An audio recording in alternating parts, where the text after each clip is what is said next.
In this week's Parsha, we learn about leadership in many ways. Firstly, there was Pinchas, who was Aaron's grandson, and he was a zealot. He saw that some of the Jewish men were feasting and drinking with the Moabite women. There was a plague that spread throughout the people because they were doing wrong and sinning. Pinchas saw Zimri, who was a prince of the tribe of Shimon, together with Cosbi, who was a Moabite princess, and he killed them both with his sword. One would think that's a really bad act. How could he kill them?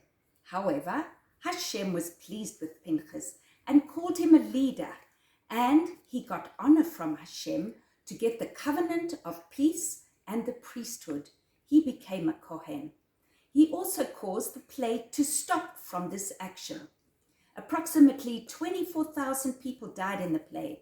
Then Hashem told Moshe to see how many people were left. How do you count people and why?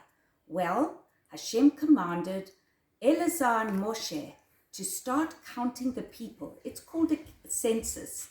And to see how many people survived after the plague. He also wanted to see if there were enough men to fight and conquer the land.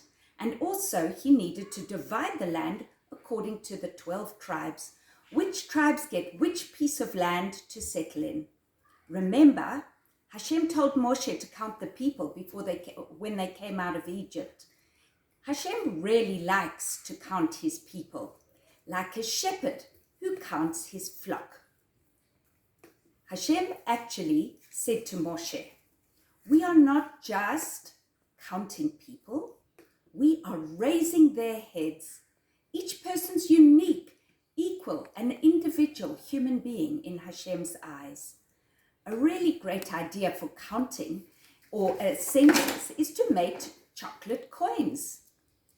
Here's Zoe, bringing the mold that I got from Macstock, melting some chocolate, pouring it into the mold, and put it in the freezer.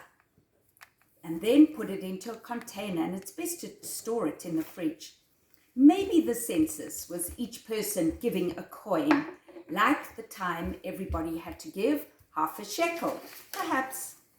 Anyway, make lots of chocolate coins for a treat for Shabbat dessert.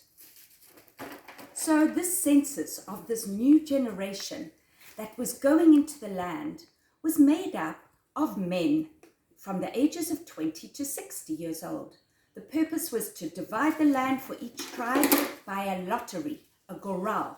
And then, in the middle of the Parsha, we are suddenly made aware of an injustice when the 5 daughters of Zelophehad draw near and they take their stand.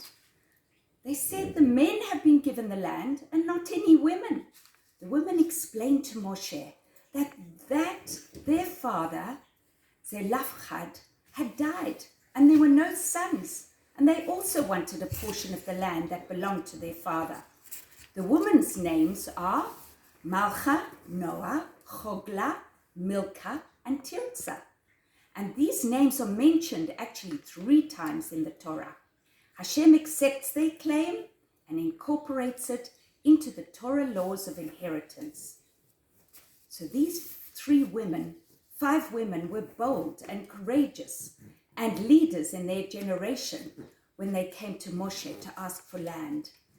They were champions of justice and fairness, and they were models of initiative and wisdom, and their request was ultimately rewarded. So we thought about what kind of activity to do with this week, and we decided to make paper cut dolls.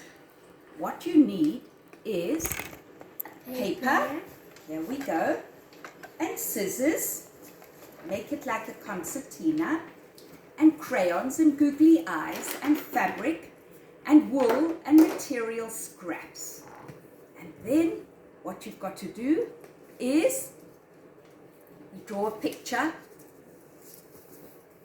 on the paper, an outline of a woman, the head, neck, skirt, and don't forget the hands, which are just like that.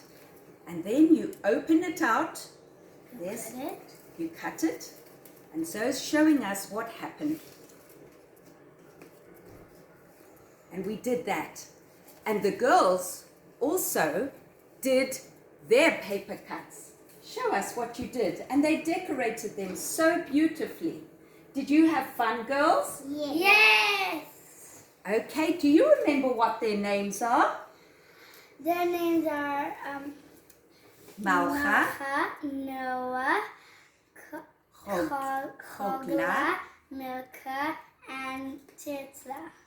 Thank you, girls, and thank you so much for being part of the activity.